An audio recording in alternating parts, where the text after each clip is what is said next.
السلام عليكم، ازيكم يا جماعه؟ اخباركم ايه؟ كل سنه وانتم طيبين. معاكم اخوكم محمد ابو شعير وبرنامجكم ولاد البلد الجدعان. هنتكلم النهارده عن موضوع مهم جدا ويهم كل المصريين، الا وهو موضوع الجيش المصري. اشاعات كتير مؤخرا طلعت على الجيش المصري وهجوم شديد ملوش مثيل. ما اعتقدش ان في جيش في العالم طلع عليه كميه الاشاعات ولا الهجوم زي الجيش المصري. تمام. قالوا عنه انه مسيطر على الاقتصاد ومش عاطي فرصه للاستثمار او السوق الحر انه يشتغل.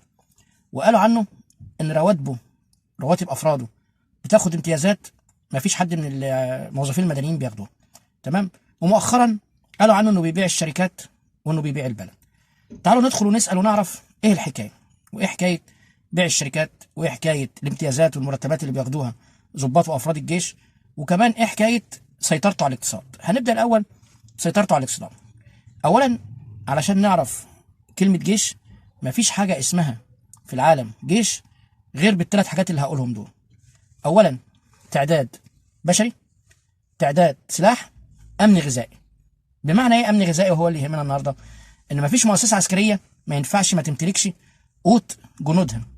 ما يصحش. دول ناس كل يوم مسؤول منهم فطار وغدا وعشاء للمجندين والافراد والضباط. طيب هيعتمد على مين في الحكايه دي؟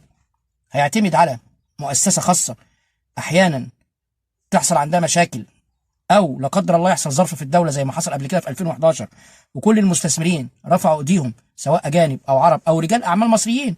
ساعتها في 2011 مفيش حد صبر ولا استحمل الدوله دي. طيب ايه اللي حصل وايه اللي خلى الجيش يكون كده متوغل في الاقتصاد المصري؟ ايه السبب؟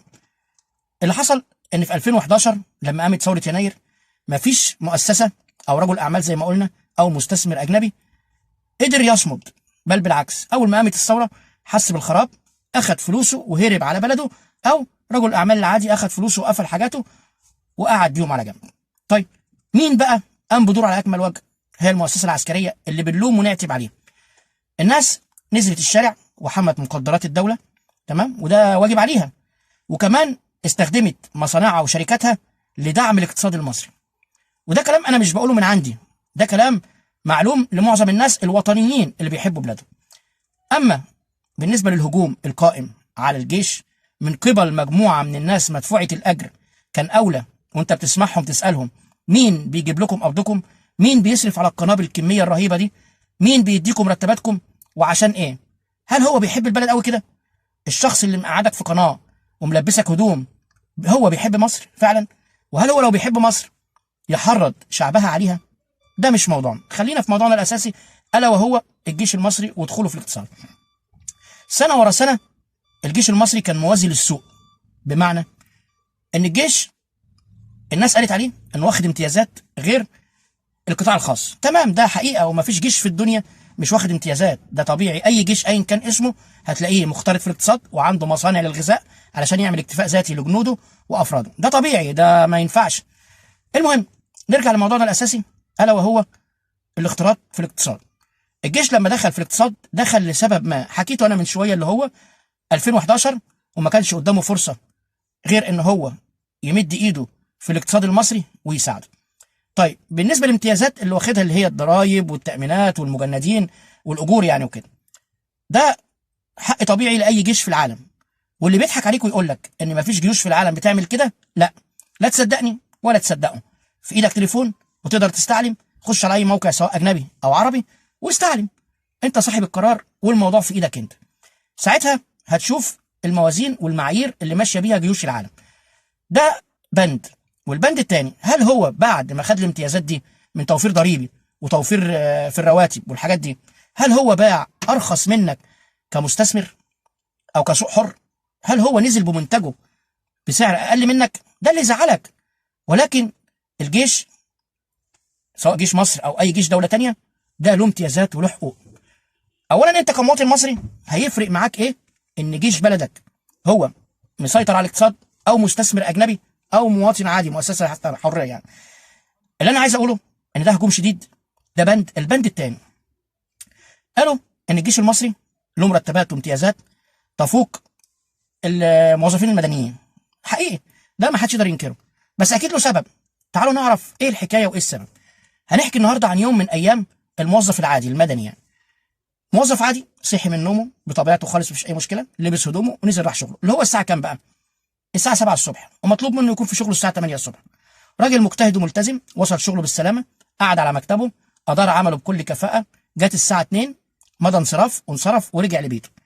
يوم تاني من يوم نفس الموظف صحي من نومه الصبح، فجاه لقى ظهره بتوجعه، رجله بتوجعه، اي ظرف بيحصل له، فبلغ اجازه عارضه، اتصل بزمايله وبلغ اجازه وما راحش اليوم. تمام. زهق، تعب، المرتب مش مكفيه، المشاكل اللي احنا عارفينها دايما في كل حياتنا. قرر انه ياخد اجازه بدون مرتب ويجيب عقد عمل لدوله في الخارج سواء عربيه او اجنبيه، وده حق متاح ليه، واخد بعضه وعمل اقامه وسافر لسنه لاثنين لثلاثه. ده متاح للموظف المدني. طيب تعالوا نشوف يوم بقى من ايام موظف الجيش، فرد الجيش، ايا كان، ضابط، سول، فرد عسكري حتى. هنجيب الراجل صحي من نومه، لبس الزي العسكري الملتزم بيه، ونزل راح وحدته او كتيبته تفرق عن بيته كيلوهات، اقل حاجه كيلوهات، يعني مش هنتكلم في مسافات بعيده. بالفعل وصل ونزل عمله، بيقعد له من 7 ايام ل 10 ايام، 5 ايام بعيد عن بيته. الموظف المدني بيروح بيته كل يوم يشوف عياله وبيته واهله. الموظف المعسكري بيقعد في المعسكر بتاعه لحد 7 ايام، 10 ايام، واحيانا 21 يوم زيه زي الفرد المجند عادي. يبقى دي ميزه مش موجوده عند ده. طيب الفرد صحى من النوم ونازل رايح معسكره، مراته تعبانه، والدته تعبانه، بنته تعبانه، ما بيقدرش يقعد زي ما انت قعدت، ولا بيقدر يبلغ اجازه عارضه، بيضطر غصب عنه ينزل ويروح شغله، ما يقدرش يعتذر ولا يقدر يقف عن عمله. انت بتشتغل عدد ساعات معينه في وظيفتك، وده حق وربنا يعينك على اللي انت فيه، وهو بيشتغل عدد ساعات ما لها نهايه، ما عندوش حاجه اسمها وقت ساعات في العمل. مطلوب منه شغل ينفذه في اي وقت، مطلوب منه زي يكون ملتزم بيه. انت بتقدر تغير زيك في اي وقت، انت بتقدر انك تاخد اجازه عارضه في اي وقت، انت بتقدر انك تاخد اجازه بدون مرتب وتسافر لدولتك في اي وقت. عامه انا ما اقصدش اتكلم على موضوع ان انا اقارن ما بين حد وحد، انا بس ببين الامتيازات اللي عند الناس دي واللي مش عند الناس دي. ده بالنسبه لده. تعالى نتكلم بقى على موضوع الشركات، وان الجيش بيبيع شركاته، وان الجيش بيبيع مصر. تمام، كلام جميل. طب انتوا قلتوا، ونفس الاشاعات ونفس الناس، محتاجين الجيش يخرج من الاقتصاد عشان الاقتصاد الخاص ياخد حريته وياخد راحته. طيب بدأ الجيش يبيع في الشركات، تقوموا تقولوا عليه ده بيبيع البلد؟ طب انتوا عايزين ايه؟ انتوا اصحاب الاشاعات عايزين ايه؟ يفضل في الاقتصاد ولا يبيع الشركات؟ طب هو لو فضل في الاقتصاد ده مزعلكم، وبتقولوا حاطط ايده على الاقتصاد ومش مدي فرصه للاستثمار ولا مدي فرصه للسوق الخاص انه يشتغل. بيبيع الشركات، قلتوا عليه خاين وعميل، وبيبيع البلد عشان البلد تتفلس. طب انتوا محتاجين ايه؟ ده بالنسبه لاعداء الوطن. اما كلامي ده بقى للمواطن المصري، انت كمواطن مصري هيفرق معاك ايه ان جيشك هو اللي بيكسب وبيسلح وبيطور من نفسه، ولا المستثمر الاجنبي او السوق الحر؟ ده سؤال ليك انت. كلمني، انت شايف ان الجيش المصري في خلال ال7 8 9 سنين اللي فاتوا ما اتطورش؟ لو انت مش شايف كده يبقى انت عندك مشكله. اولا انت ما ينفعش حتى لو جيشك فيه بعض المشاكل او في مشاكل انك تعيب فيه، ده العمود الاساسي اللي شايل الوطن، ده اللي في كل الاوقات بنلاقيه نازل الشارع. ما تخليش حد يكرهك في جيشك، ما تخليش حد يكرهك في وطنك. حب وطنك وحب جيشك حتى لو في بعض المشاكل. ما فيش جيش او وطن ما فيهوش مشاكل. المشاكل دي هتتحل لما هكون ايدينا في ايدين بعض. لا يمكن هنحل مشاكلنا غير وايدينا في ايدين بعض. ما تخليش حد يقول لك ان جيش بلدك خاين، ما تخليش حد يقول لك ان جيش بلدك مسيطر. حتى لو ده حصل ولو ده حقيقي فهو بيعود على الجيش اللي بيحمينا. احنا نايمين في بيوتنا، رايحين عملنا، مقضيين مصالحنا، وهم شغلتهم يحمونا. وان قال لك ده جيش مكرونه، ده جيش بيصنع، ما فيش جيش في العالم ما عندوش اكتفاء ذاتي من المواد الغذائيه علشان ما يعتمدش على مستثمر ولا يعتمد على السوق الحر في اثناء الحروب.